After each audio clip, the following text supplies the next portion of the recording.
Hello everyone. মই দেখা পাই আছো যে বহুতে কনফিউজ হৈ আছে বা কমেন্ট কৰি আছে, বহুতে মই ৰিপ্লাই দিব পৰা নাই। মই অলপ বিজি আছিলো, তো এতিয়া মই তোমালোকৰ কাৰণে যিখিনি নোটিফিকেশ্যন ওলাইছে বা মই যিখিনি ডিটেইলছ তাহাঁতৰ পৰা পাইছো মই এইখিনি বুজাই দিবলৈ চেষ্টা কৰিম। তো ফাৰ্ষ্ট অফ অল যোৱাকালি যোনটো মই নোটিফিকেশ্যন দিছিলোঁ কমিউনিটি পষ্টত, কিছুমানে কৈ আছে যে ক'ৰ পৰা পাই আছে আপুনি বা এইবিলাক আমাৰ পৰ্টেলত একো অহা নাই। যদি তোমালোকে চেক কৰা এতিয়া পৰ্টেলত আহি গৈছে, মই দেখাই দি আছোঁ পৰ্টেলত ক'ত পাবা। আৰু প্লাছ মই জেনুইন যিবিলাক নোটিফিকেশ্যন হয় সেইবিলাকে দিওঁ, ফাৰ্ষ্ট অফ অল কৈ দিওঁ, কাৰণ যি টি দি পেলাই তোমালোকক কনফিউজ কৰা মোৰ একো বেনিফিট নাই তাতে। তাৰপিছত কথাটো হ'ল JB ল কলেজৰ তাহাঁতে অলৰেডি পাব্লিছ কৰি দিলে তাহাঁতৰ মেৰিট লিষ্টটো, আৰু BRM গভৰ্ণমেণ্ট ল কলেজে তাহাঁতে এখন নটিফিকেশ্যন দিছে আৰু প্ৰচেছবোৰ বুজাই দিছে ভালকৈ। তো মই university law college, JB law college আৰু BRM গভৰ্ণমেণ্ট ল কলেজ এইকেইটাৰ এডমিশ্যন প্ৰচেছ আৰু বাকী যিখিনি মই ডিটেইলছ কালেক্ট কৰিব পাৰিছোঁ সেইখিনি মই বুজাই দি আছোঁ তোমালোকক। তো ইয়াৰ আগতে মই কৈ দিওঁ, যোনটো BRM গভৰ্ণমেণ্ট ল কলেজ ইহঁতে যোনটো মেৰিট লিষ্ট পাব্লিছ কৰিছে তাতে না কোনোবাৰ নেম আছে না কোনোবা ডিটেইলছ আছে, জাষ্ট চিৰিয়েল নাম্বাৰ আছে আৰু তাহাঁতৰ ৰেংকবিলাকহে দি আছে।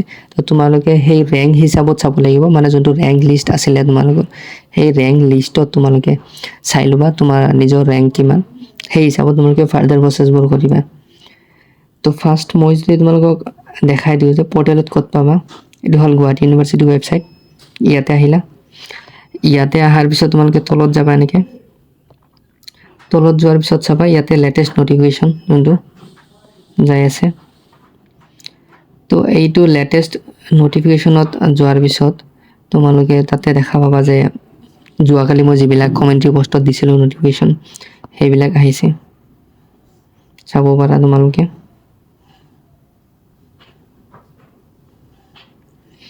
ইয়াতে যিবিলাক চলি আছে লেটেষ্ট নটিফিকেশ্যন।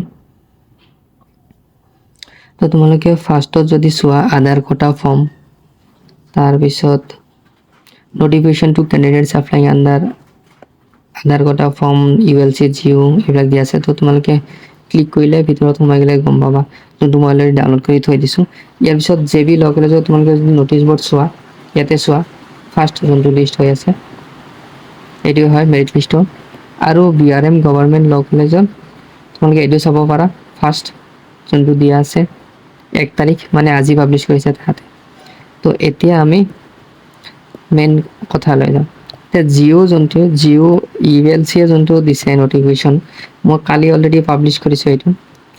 তো এইটো হ'ল তোমালোকৰ জেনেৰেলৰ যোনটো আছিলে, মানে ULCৰ প্ৰচেছটো কেনেকুৱা, ULCৰ প্ৰচেছটো আছে যে জেনেৰেল কেটেগৰীৰ ফাৰ্ষ্টত দি আছে, যোনবিলাক জেনেৰেল কেটেগৰীৰ আছে আপ টু 22 ৰেংক, মানে ৰেংক লিষ্টত যোনটো তোমালোকে ৰেংক চাব পাৰা নিজৰ, আপ টু 22 ৰেংকৰ ভিতৰত যিমানকেইটা ষ্টুডেণ্টছ আছে তাহাঁতৰ ৰিকুৱেষ্ট যাই আছে পৰ্টেলত, প্লাছ ইমেইলো যাই আছে। তো সেই হিচাপত ফাৰ্ডাৰ তাহাঁতে সেই লিংকত ক্লিক কৰি পেলাই ডিটেইলছ দি পেলাই পে'মেণ্ট কৰি পেলাই তাহাঁতৰ এডমিশ্যনটো কমপ্লিট কৰি আছে। এতিয়া ইয়াৰ পিছত কি হ'ব, ইয়াৰ পিছত বাকী কেটেগৰী ৱাইজ হ'ব, মানে আধাৰ কটা ফৰ্ম এইবিলাকতো দিবই লাগিব, বাট কেটেগৰী ৱাইজ মানে ইয়াৰ পিছত তোমালোকৰ OBC বা MOBC, তাৰপিছত আহিব SC ST, এনেদৰে যাই আছে প্ৰচেছটো, মানে লাহে লাহে চবৰে যাই আছে পে'মেণ্ট তাহাঁতে কোৱা হিচাপত। এতিয়া ইয়াৰ পিছত ইয়াতে যোনটো দিছে আধাৰ ফৰ্ম, যোনটো আধাৰ কেটেগৰী ফৰ্ম, তো ইহঁতে কি কৰিব লাগিব, কোনোবাই যদি তোমালোকে এক্সট্ৰা কাৰিকুলাৰ বা কাৰিকুলাৰ এক্টিভিটিছ বা differently abled NCC NSS fringe village, son বা daughter of employee ex employee Guwahati university, অকলটো ULCৰ কাৰণে হয় মন কৰিবা, এইবিলাক চন বা daughter of ex defence personnel, এইবিলাক কেটেগৰী আণ্ডাৰত যিবিলাকে এডমিশ্যন ল'বলৈ খুজিছে সেইবিলাকে কি কৰিব লাগিব, তলত যোনটো ফৰ্ম দিয়া আছে বা মই য'ত দেখাই দিলোঁ ৱেবছাইটত, তাৰ পৰা তোমালোকে ডাউনলোড কৰি পেলাই সেইটো প্ৰিণ্ট আউট কৰি পেলাই সেই ফৰ্মটো তোমালোকে ছাবমিট কৰিব লাগিব in person or by post. তোমালোকে আহি পেলাই ছাবমিট কৰিব লাগিব, নহ'লে বাই পোষ্ট কৰিও ছাবমিট কৰিব পাৰিবা। তো বেটাৰ হ'ব তোমালোকে আহি পেলাই ছাবমিট কৰিবা। আৰু কিমান তাৰিখত, গুৱাহাটী ইউনিভাৰ্চিটি ল কলেজ ULCত আহিবা তোমালোকে 1 or before 10 জুলাই, 10 তাৰিখৰ 4টা বজা আগলৈকে তোমালোকে আহি পেলাই ছাবমিট কৰি যাবা। এইটো হ'ল আধাৰ ফৰ্মো বা আধাৰ কেটেগৰী যোনটো এডমিশ্যন প্ৰচেছ আছে সেইটো তোমালোকে ইয়াতে চাব পাৰা। ইয়াতে পাছপৰ্ট ফটো এখন দিব লাগিব। ইয়াৰ পিছত এই ফৰ্মটো তোমালোকে ফিল আপ কৰি পেলাই জমা দিব লাগিব। ইয়াতে son বা daughter of university employee tick mark দিবলৈ দিছে, হয়নে নহয় সেইবিলাক, বা পাৰ্মানেণ্টৰ এক্স এমপ্লয়ী আছিলে টিক মাৰ্ক দিব লাগিব, NSS NCC এইবিলাক যি আছে তোমালোকে ফ্ৰিঞ্জ ভিলেজ হয়নে নহয়, এক্সট্ৰা কাৰিকুলাৰ আণ্ডাৰত লৈ আছা নে, এক্স ডিফেন্স পাৰ্চনেল। তাৰপিছত তোমালোকৰ এপ্লিকেশ্যন নাম্বাৰটো দিব লাগিব, চবৰ ৰেজিষ্ট্ৰেশ্যন নাম্বাৰ দিব লাগিব, নেম লিখিব লাগিব ব্লক লেটাৰত, কোৰ্চ এপ্লাইড BA LLB নে BA LLB অনাৰ্ছ এইটো লিখিব লাগিব। তাৰপিছত কেটত ৰেংক কিমান আছে তোমাক ইয়াতে লিখিব লাগিব, আৰু এড্ৰেছ দিব লাগিব ফৰ কমিউনিকেশ্যন তোমাক, ইয়াতে গোটেইখিনি এড্ৰেছ তোমালোকে দি দিবা। ইয়াৰ পিছত পাৰ্টিকুলাৰ্ছ অফ দ্য লাষ্ট এক্সামিনেশ্যন পাছ, তোমালোকে কি পাছ কৰিছা, যিহেতু BA LLB লৈছা 10 পাছ কৰিছা 12 পাছ কৰিছা, ইয়াৰ পিছত এডমিশ্যন ল'ব লাগিছা সেইবিলাক নেম অফ এক্সামিনেশ্যন লিখিব লাগিব, ইয়াৰ লিখিব লাগিব, ইনষ্টিটিউট ছাবজেক্ট আৰু CGPA বা পাৰ্চেণ্টেজ লিখিব লাগিব। ইয়াতে তোমালোকে ইনষ্টিটিউট বা অৰ্গেনাইজেশ্যন চাৰ্টিফাইং প্ৰফিচিয়েঞ্চি ইভেণ্টছ মানে কোনটো এক্সট্ৰা কাৰিকুলাৰ বা কাৰিকুলাৰ এক্টিভিটিছ তোমালোকে কোনটো এণ্ডত এডমিশ্যন লৈ আছা সেইটো ইয়াতে দিব লাগিব, ডিষ্ট্ৰিক্ট লেভেল নেশ্যনেল লেভেল কি হয় সেইবিলাক, এক্স ডিফেন্স পাৰ্চন বা এক্স এমপ্লয়ী কোটাৰ আণ্ডাৰত যদি তোমালোকে কৰা এইখিনি ফিল কৰিব লাগিব। ইয়াৰ পিছত NSS কথা চোৱা, ইয়াতে দিব লাগিব ডিটেইলছখিনি, তো তোমালোকে এইখন ডাউনলোড কৰি লৈ ল'বা, ইয়াতে বুজাব লগা একো নাই, জাষ্ট অফিচ ইউজটো এৰি পেলাই বাকীখিনি ফিল আপ কৰিবা তোমালোকে। কোনোবাই যদি ফ্ৰিঞ্জ ভিলেজৰ আণ্ডাৰত এপ্লাই কৰিব খুজিছা, ফ্ৰিঞ্জ ভিলেজ মানে হ'ল যিখিনি মানে ULC মানে গুৱাহাটী ইউনিভাৰ্চিটিৰ দাঁতি কাষৰীয়া ঠাই যিখিনি তোমাৰ যেনেকুৱা ভিলেজ লাইক গাড়ীগাঁও, চদিলাপুৰ, পতিয়া, দলং, সুন্দৰবাৰী, এইখিনি এৰিয়াৰ যিখিনি ষ্টুডেণ্ট আছা তোমালোকক কি কোৱা হ'ব, ফ্ৰিঞ্জ ভিলেজ কোটা বুলি কোৱা হ'ব। তো তোমালোকে এইটো ফৰ্মৰ জৰিয়তে এডমিশ্যন পাবা, এইটো এটা ৰিজাৰ্ভেশ্যন হয়, তো এইটো ফিল আপ কৰিব লাগিব তোমালোকে, মজাদাৰৰ পৰা ছিগনেচাৰ ল'ব লাগিব বা SDCৰ পৰা কাউণ্টাৰ ছিগনেচাৰ ল'ব লাগিব, মানে তোমালোকে প্ৰুভ কৰিব লাগিব মই এইখিনিৰ এডমিশ্যন ল'বলৈ যাই আছোঁ, তো মই এইখিনি এৰিয়াৰ জেগা মানুহ, মই সুন্দৰবাৰী হয় বা গাড়ীগাঁও হয়, এইখিনি মানুহৰ মানে প্ৰুফ এটা দিব লাগিব তোমালোকৰ ৰেচিডেঞ্চি। তো ইয়াৰ পিছত যদি মই চাওঁ এপ্লাইং আণ্ডাৰ, সেইটোৱে মানে এটা PDF-ত বাৰে বাৰে দি আছে ইয়াতে NSS NCC, এইখিনি অলৰেডি তোমালোকে বুজিয়ে পোৱা চাগে কোনটো ফ্ৰিঞ্জ ভিলেজ। জাষ্ট কি কৈছে, incomplete applications or applications without the required supporting documents certificates are liable to reject, যদি তোমালোকে ৰিকুৱাৰ্ড ছাপৰ্টিং ডকুমেণ্টছ দিব নোৱাৰা তেতিয়াহ'লে ৰিজেক্ট হ'ব পাৰে। মানে eligibility and selection under the concerned quota shall be subject to verification by the competent authority. মই যোনটো ক'লোঁ তোমালোকে ভেৰিফিকেশ্যন দিব লাগিব, মানে প্ৰুফ দিব লাগিব তোমালোকে এইটো কোটাৰ আণ্ডাৰত হয়, চাৰ্টিফিকেট থাকিব লাগিব তোমালোকৰ ওচৰত, মেবি থাকিবই যিসকলে এপ্লাই কৰিব। তো এতিয়া আমি JB কলেজৰ চাওঁ, JB কলেজৰ নটিফিকেশ্যন দিছে, চোৱা আজি দিছে। তো JB ল কলেজে ইহঁতৰ লিষ্ট এটা পাব্লিছ কৰিছে, তো ইয়াতে কি কৈছে জানা, this is to inform all concerned that the provisional admission list will' included, মানে তলত যোনটো লিষ্ট দিয়া আছে তাহাঁতৰ সেই লিষ্টৰ কথা কৈছে, ৰোল নাম্বাৰ দিয়া আছে, whose has been selected for provisional, মানে যিকেইজন প্ৰভিজনেলি চিলেক্টেড হৈছে তলত ফাৰ্ষ্ট ছেমিষ্টাৰত এডমিশ্যন ল'ব পাৰে। কেনেদৰে ল'ব, student whose names and respective roll numbers are included in the list below' to pay their admission fee online by visiting official website jblawcollege.ac.in, এইটো ৱেবছাইটত যাই পেলাই তোমালোকে কি কৰিব লাগিব, পে' কৰিব লাগিব যোনকেইটাৰ নাম তলত দিয়া আছে লিষ্টত, পে' কৰি পেলাই, আৰু পে'মেণ্ট লিংকটো হয়তো এতিয়া অহা নাই, মই ভালকৈ চেক কৰা নাই, তোমালোকে চেক কৰিব, অলপ পিছত আহি যাব পাৰে। হাতত তাতে কি আহিব, এডমিশ্যনৰ কাৰণে তোমালোকৰ ৰেড কালাৰৰ বাটন এটা দিয়া থাকিব নিউ এডমিশ্যন বুলি, তাতে তোমালোকে ক্লিক কৰিব লাগিব, ক্লিক কৰি পেলাই তোমালোকৰ respective CAT examination roll number এইবিলাক ডিটেইলছ দি পেলাই প্ৰচিড কৰিব লাগিব, পে'মেণ্ট কৰিব লাগিব।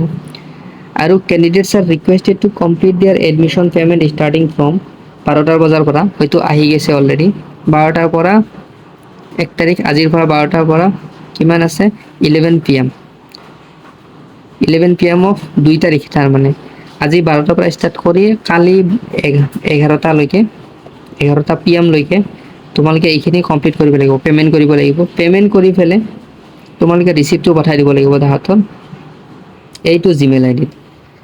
যদি failing to complete the payment within the stipulated time, এইখিনি টাইমৰ ভিতৰত যদি তোমালোকে পে'মেণ্ট কৰিব নোৱাৰা, তেতিয়াহ'লে তোমালোকৰ কেণ্ডিডেটছাৰ ফৰফাইট হৈ যাব, মানে এডমিশ্যন নোপোৱা। ছেকেণ্ড লিষ্টলৈ ৱেইট কৰিব লাগিব, যদি নাম আহে তেতিয়া হ'ব। আৰু ইয়াতে ছেমিষ্টাৰ ফিজটো দিয়া আছে তোমালোকৰ 70,800 আৰু ওৱান টাইম ইনষ্টিটিউচনেল ফিজ 10,000 মিলাই পেলাই ফাৰ্ষ্ট ছেমিষ্টাৰত তোমালোকে এডমিশ্যন ফিজ 27,800 টকা দিব লাগিব। তাৰপিছত পে'মেণ্ট কৰাৰ পিছত তোমালোকে কি কৰিব লাগিব, ইনফৰ্ম কৰিব লাগিব তাহাঁতৰ account department of the college by sending email or soft copy receipt. ইমেইলত তোমালোকে ৰিচিপ্টটো এড কৰি পেলাই এইটো যোনটো ইমেইল আই ডি দিয়া আছে ইয়াতে তোমালোকে পঠাই দিবা, যাতে তোমালোকৰ যোনটো এডমিশ্যন প্ৰচেছটো এইটো তাহাঁতে গম পায়। আৰু নহ'লে কি কৰিছে, টু কনফাৰ্ম দি এডমিশ্যন ষ্টেটাছ অৰ মে কণ্টেক্ট থ্ৰু এই দুটা ফোন নাম্বাৰ। যদি তোমালোকে চোৱা, মই চাফ কৰি দি আছোঁ, এই দুটা ফোন নাম্বাৰত তোমালোকে কণ্টেক্ট কৰিব পাৰা যদি কিবা নেচেচাৰী একশ্যন লাগে, তোমালোকৰ এছিষ্টেঞ্চ লাগে। তাৰপিছত কি কৈছে, after completion of admission payment students are required to send the following documents through, এইটো ইমেইলত দিব লাগিব তোমালোকে, ডকুমেণ্টছো দিব লাগিব। কেনেদৰে, কি class 10 final marksheet and certificate, class 12 final marksheet and certificate, I D proof Aadhaar card বা পান কাৰ্ড দিব লাগিব। এড্ৰেছ প্ৰুফত তোমালোকে আধাৰ কাৰ্ড দিব লাগিব। আৰু কেট এক্সামিনেশ্যন ৰোল নাম্বাৰ এইটো মেনশ্যন কৰিব লাগিব। Rank and names along with the above mention documents, মানে মই ফাৰ্ষ্টত তোমালোকে কৈছিলোঁ কেট লিষ্টত যোনটো তোমালোকৰ নাম আছে সেই পেজটো প্ৰিণ্ট আউট কৰিবা বা এইটো ফটো মাৰি পেলাই তাহাঁতে ইহঁতৰ লগত হেৰি কৰি দিবা, এটাচ কৰি দিবা বাকী যিখিনি ডকুমেণ্টছ ইয়াতে কৈছে তোমাক। তো এইখিনি আছিলে ৰিকুৱাৰ্ড ডকুমেণ্টছ।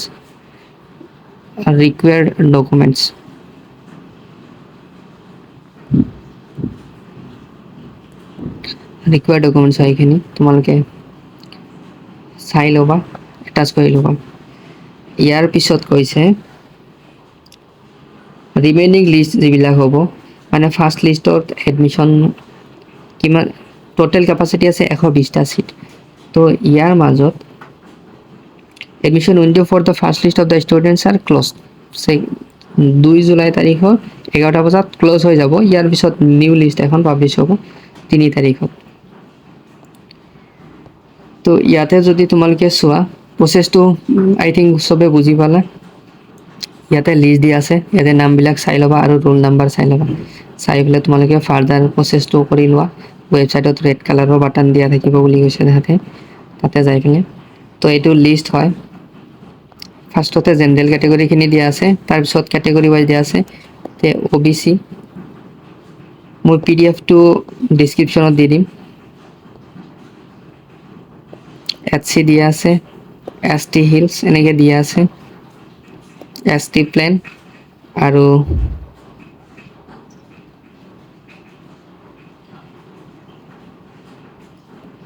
যদি আমি BRM গভৰ্ণমেণ্ট ল' কলেজত চাওঁ, BRM গভৰ্ণমেণ্ট ল' কলেজে কৈছে কি তলত যোনটো ৰেংক পাব্লিছ কৰা হৈছে, and the preference of the college selected by the student in the college preference submission link on or before 28 June. যোনটো তোমালোকৰ কলেজ প্ৰিফাৰেঞ্চ দিয়া হৈছিলে সেই হিচাপত তাহাঁতে ৰেংক লিষ্টটো পাব্লিছ কৰিছে। তাহাঁতে ইয়াতে তলত যোনটো দিয়া আছে এলিজিবিলিটি ক্ৰাইটেৰিয়াটো কৈছে তোমালোকৰ চোৱা 10+2 পাছ কৰিব লাগিব। ৰিকগনাইজ বৰ্ড বা মিনিমাম পাৰ্চেণ্টেজ তোমালোকৰ জেনেৰেল কেটেগৰী হ'লে 45 থাকিব লাগিব, OBC MOBC হ'লে 42, SC ST হ'লে 40% লাগিব। আৰু তাহাঁতে কি কৰিব, students are required to submit their preference of college in the preference submission link mention below' on or before, ইমান যোনটো দিয়া আছিলে 28 জুনত এইটো লিংক মই অলৰেডি ভিডিঅ'ত এটা দিছিলোঁ, কিন্তু তাহাঁতে যোনটো ফাৰ্ষ্ট সেইটো পাব্লিছ কৰিছিলে তাতে ভুলকৈ দিছিলে, মানে 28 জুলাই বুলি দিছিলে। নেক্সট আকৌ ৰাতি তাহাঁতে পাব্লিছ কৰিলে তাতে 28 জুন বুলি আহিলে। তো কেনেকৈ কি কৰি আছে তাতে একো বুজি পোৱা নাই, উল্টা পুল্টাকৈ। সেইকাৰণে তো মই দিছিলোঁ। কোনোবা মোক মেছেজ কৰিছিলে ইনষ্টাগ্ৰামত যে ছাৰ এনেকুৱা কথা 28 জুলাই দিয়া আছে, এক্সটেণ্ড কৰিছে নেকি। তাৰপিছত মই ফাৰ্ডাৰ ৰাতি চেক কৰি চালোঁ যে নাই 28 জুনহে আছে, কিন্তু সেইটো যেতিয়া নটিফিকেশ্যন পাব্লিছ কৰিছিলে তেতিয়া তাতে 28 জুলাই বুলিয়ে দিয়া আছিলে। তো তো ইয়াৰ পিছত কি কৰিব লাগিব, if any admitted students fail to report for classes in the college where they are granted admission within 10 days of the commencement of the class. Admission লোৱাৰ পিছত তোমালোকে যদি 10 দিনৰ ভিতৰত ক্লাছত ৰিপৰ্ট কৰিব নোৱাৰা, মানে ক্লাছত যাব নোৱাৰা, তেতিয়াহ'লে তোমালোকৰ এডমিশ্যনটো কেঞ্চেল কৰি দিব তাহাঁতে, আৰু সেই চিটটো ভেকেণ্ট বুলি ধৰি ল'ব তাহাঁতে। তো নেক্সট এলিজিবল কেণ্ডিডেট যোনটো থাকিব তাহাঁতক দিয়া হ'ব, বা ফাইনেল যোনটো স্পট এডমিশ্যন হ'ব আগষ্টৰ 13 নে কিবা এনেকুৱা আছিলে সেই তাৰিখত। আৰু ইয়াতে তোমালোকে চাব পাৰা এডমিশ্যন ফিজ বহুত কম হয়, 10,000 হয়। তো তোমালোকে এডমিশ্যন ফিজটো ইয়াতে ডিটেইলছ দিয়া আছে, বেংক ডিটেইলছ ইয়াতে দিব লাগিব, বা এইটো যোনটো QR কোড দিয়া আছে ইয়াতেও তোমালোকে দিব পাৰিবা। আৰু চাব পাৰা ইয়াতে এনুৱেলি দিব লাগে 10,000 ফিজ। তো বহুত কম হয় BRM গভৰ্ণমেণ্ট লগত। যদি তোমালোকে BLB কৰিব খুজিছা, গভৰ্ণমেণ্ট হয়, যিবিলাকে স্পেচিয়েলি তোমাৰ ফাইনেন্সিয়েল প্ৰব্লেম আছে সেইবিলাকৰ কাৰণে BRM গভৰ্ণমেণ্ট কলেজ বহুত ভাল হয়। তো তাহাঁতে students are required to submit the information about confirmation of the admission along with the rank CAT এইবিলাক Guwahati university payment details email ID provided below. এইটো ইমেইল ID তোমালোকে ৰেংক ডিটেইলছ এইবিলাক তোমালোকৰ ডিটেইলছখিনি দিবা পে'মেণ্ট কৰি পেলাই, যে পে'মেণ্ট কৰিছা তোমালোকে এডমিশ্যনৰ ফাৰ্ডাৰ প্ৰচেছৰ কাৰণে। ইয়াতে তোমালোকে চাব পাৰা জেনেৰেল লিষ্ট বনাইছে তাহাঁতে, ইয়াতে এটাৰো নাম ভিজিবল হোৱা নাই, না কিবা ডিটেইলছ ভিজিবল হৈছে, একো হোৱা নাই, জাষ্ট ৰেংক লিষ্টটো ভিজিবল হৈছে ইয়াতে, আৰু চিৰিয়েল নাম্বাৰ। তো তোমালোকে ৰেংকটো চাবা, ইমানখিনি যিখিনি ৰেংক আছে তোমালোকে BRM গভৰ্ণমেণ্ট লগজত ফিজিকেলি ভিজিট কৰিব পাৰা যদি কৰি লোৱা, কাৰণ ইহঁতৰ একো প্ৰচেছ মানে ভালদৰে ক্লাৰিটি দিয়া নাই। তো তোমালোকে ফিজিকেলি যদি ভিজিট কৰিব পাৰা ওচৰে পাজৰে আশা কৰিবা, নহ'লে ইমেইল নাম্বাৰ যোনটো আছে তাতে কণ্টেক্ট কৰা। তোমালোকে এনে বহি নাথাকিবা, কিয়নো 1 আৰু 2 এই 1 জুলাই 2 জুলাইৰ ভিতৰতে তোমালোকৰ এই ফাৰ্ষ্ট মেৰিট লিষ্টৰ হিচাপত তোমালোকে এডমিশ্যন ল'বই লাগিব। তো ইহঁতে যিবিলাক কৰি আছে, যেনেদৰে প্ৰচেছবিলাক একো বুজাই দিয়া নাই কেনেকৈ কি কৰিব লাগে, তো এইটো তাহাঁতৰ ভুলটো কেতিয়াও নধৰে তাহাঁতে ক'ব যে আমি পাব্লিছ কৰিছোঁ, কিবা কৰিছোঁ, তোমালোকে ৰিপৰ্ট কৰা নাই টাইমত, তো তোমাৰ চিটবিলাক ফৰৱেড হৈ গৈছে, কেঞ্চেল হৈ গৈছে, এনেকৈ কৈ দিব। SC কেণ্ডিডেটৰ চোৱা চেম একো ডিটেইলছ নাই ইয়াতে, জাষ্ট ৰেংক লিষ্টটো দিয়া আছে। তো তোমালোকে এই ৰেংক লিষ্টটো কাৰ হয় জনাবা কমেণ্ট কৰি, তোমালোকে চেষ্টা কৰিবা তাতে যাই পেলাই কণ্টেক্ট কৰিবলৈ চেষ্টা কৰিবা। ST প্লেন্সৰ ইমানকেইটা ৰেংক দিয়া আছে, তোমালোকেও যাবা চেম।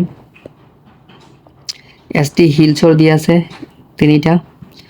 OBC কেণ্ডিডেট যদি চোৱা তোমালোকে OBC কেণ্ডিডেটৰ ইমানখিনি দিয়া আছে, আৰু EWSৰ মাত্ৰ এটা দিয়া আছে। তো ইমানখিনি আছিলে। আই থিংক তোমালোকে গোটেইখিনি প্ৰচেছ ভালদৰে বুজি পাইছা। বাহিৰত বৰষুণ দি আছে, মই পোনে বাহিৰৰ পৰা আহিলোঁ, তো নাজানো তোমালোকৰ চাউণ্ড কোৱালিটিত কিবা প্ৰব্লেম আহিব নে নাহে। আই থিংক তোমালোকে বুজি পাইছা, যদি বুজি পোৱা নাই কমেণ্ট কৰিবা মোক, মই ৰিপ্লাই দিবলৈ চেষ্টা কৰিম যিমানখিনি পাৰোঁ, কাৰণ বহুতখিনি কমেণ্ট হৈ যায় না, সেইখিনি ৰিপ্লাই দিবলৈ অলপ টাইম লাগে, বা নিজৰো কাম থাকে মোৰ। তো তোমালোকে বুজিবলৈ চেষ্টা কৰা, আৰু এইখিনি মই যিখিনি PDF ইয়াতে দেখালোঁ সেইখিনি মই ডিছক্ৰিপশ্যনত লিংক দি দিম, তোমালোকে তাৰ পৰাও চাব পাৰিবা, আৰু নহ'লে তাতে ৱেবছাইটত যাই পেলাই চাব পাৰিবা, মই দেখাই দিছোঁ কেনেকৈ ক'ত পাবা তোমালোকে। তো থেংক ইউ আজিৰ ভিডিঅ'টো কমপ্লিট চোৱাৰ বাবে।